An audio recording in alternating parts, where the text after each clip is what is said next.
Hey guys. Okay, today we're going to talk about equations that have special solutions. When we are solving an equation, we are trying to find out what the variable value is. And so far, we've solved equations where the variable has only one answer. And when that happens, we can say that the equation has one solution. Here is a really easy example just so that I can show you what I'm talking about. If we were to solve this equation, we would add 2 on both sides, and we would get 2x equals 12, and we would divide by 2, and we would get that x is equal to 6, okay? What this means is that if I take 6, if I go back to the original equation, whoops, it would help if I wrote it correctly. If I go back to the original equation and I put a 6 wherever I see x, and then simplify each side, I will end up with a true statement.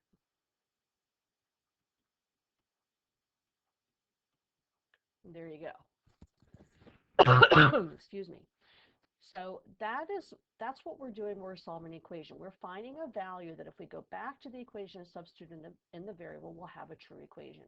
So if you get to the end of the equation, you have x equals something, which is a number. That's one solution, meaning that x can only be 6. No other number is going to work. Let's say that I come back to the original equation. Let's say that I put in 5. And I get this. Well, you can see with 5, I don't get a true statement. I get 8 equals 10, which is not true. What if I were to put in, like -5?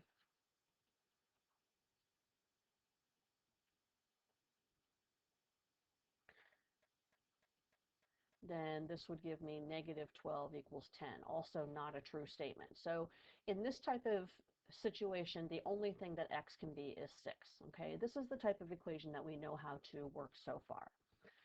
However, there are other types of solutions, all right? There are 2 other situations that can happen when you solve an equation. So here's the first one. I'm going to show you what happens if we solve this equation. So if I go through my steps, I don't have a big ugly fraction. I don't have the distributive property. On the left side, I have a variable and a constant, and on the right side, I have a variable and a constant, so I don't have like terms, but I do have 2 variables.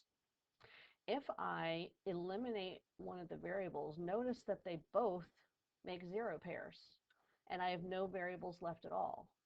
And what I end up with is a number that equals a different number. This is a situation where we say that the equation has no solution. There is no possible number that I could put in for x that would work. Let's say, I can just try a couple by random. What if I say that I want x to be 2? Well, 2 times 2 plus 4, 2 times 2 plus 9, that's 4 plus 4, that's 4 plus 9, this is 8, this is 13. 8 is not equal to 13, so x can't be 2. I could try any other number, and it's just there is no number, no fraction, no decimal, no big number, no small number, no negative number. There is no possible number that I could put in for x that will actually work in the equation.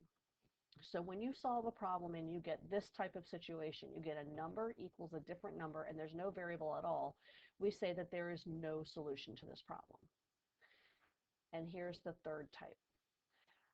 No big ugly fraction, but I see the distributive property right here. And I do, let's see, I'll just bring this down. And now I have like terms. See, I'm following all the same steps. The only thing that's different here is what happens at the end.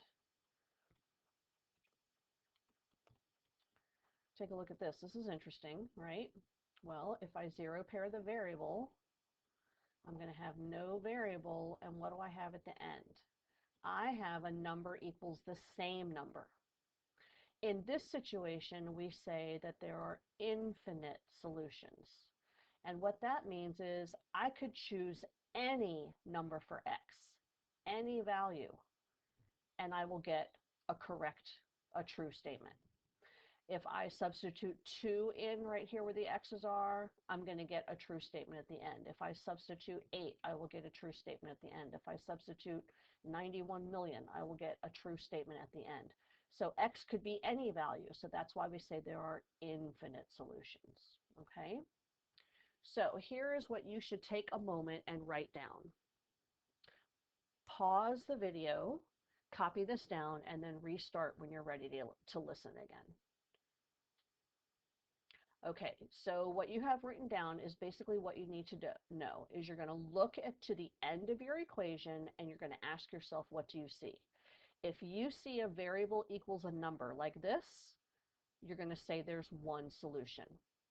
If you see a number equals a different number like this, you're going to say there are no solutions. And if you see a number equals the same number itself, no matter what that number is, then you're going to say there are infinite solutions. Okay, so for these types of problems, you just solve it like normal, but then you look at the end and you tell whether there's one solution, no solutions, or infinite. And this really depends on you knowing the steps and being able to use the graphic and go through the steps correctly. You guys who like to skip this one and jump down to the zero pairing the constant, this is where you're going to have a lot of trouble. You really need to do these in order, okay? So no big ugly fraction, but I do have the distributive property, so I will do this. And I will get this. Like terms, I have a variable and a variable and a constant, so no like terms. I do have extra variable. Since they're the same, it doesn't really matter. I can zero pair, and they're both going to zero pair out. And I have -4 equals -2. So what happens when you have a number equals a different number? No solution. This is the answer. There's no solution. Okay? Let's take a look at the next one. How about if you pause the video, try to solve this, and then start it up again when you're ready to see if you're right. All right, no big ugly fraction, distributive property. That gives me 3, oh, not a plus. Let's try again. 3, oh, it erased everything. Okay, 3 minus 9x, there we go. Okay. Let's see. I do have like terms over here because I have a constant and a variable and a constant. So I'm going to keep the stuff on the left side, keep my -9x. 3 minus 8 is -5. I have a -9x on both sides, so if I zero pair, they're both going to be gone. And I get -5 equals -5. All right, now, if I have a number that equals itself, the answer is infinite solutions. Okay, so that's the answer to that one.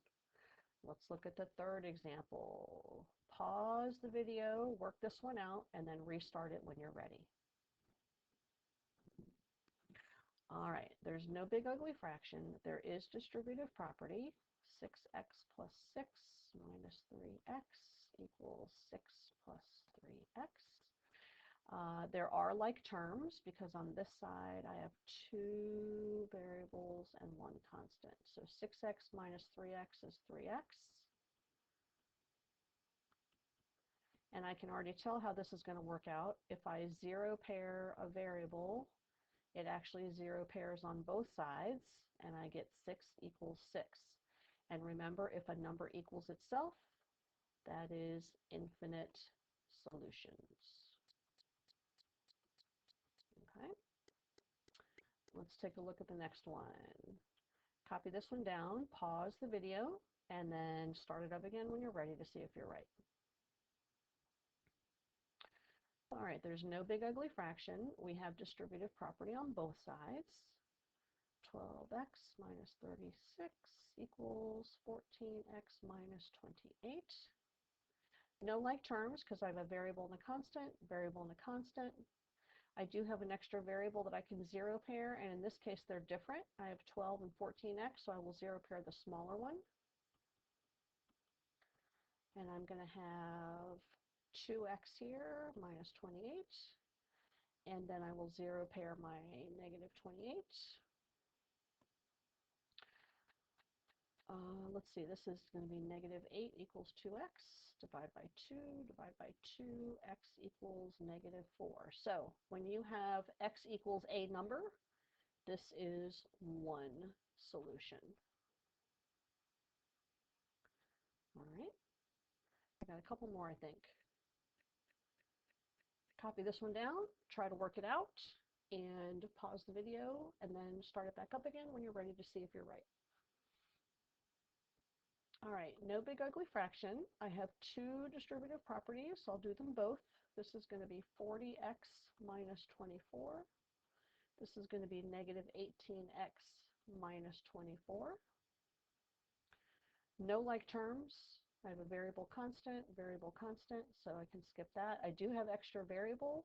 I have 40x and negative 18. Negative 18 is the smaller one, so I'll zero pair that one. And this would be 58x minus 24 equals negative 24.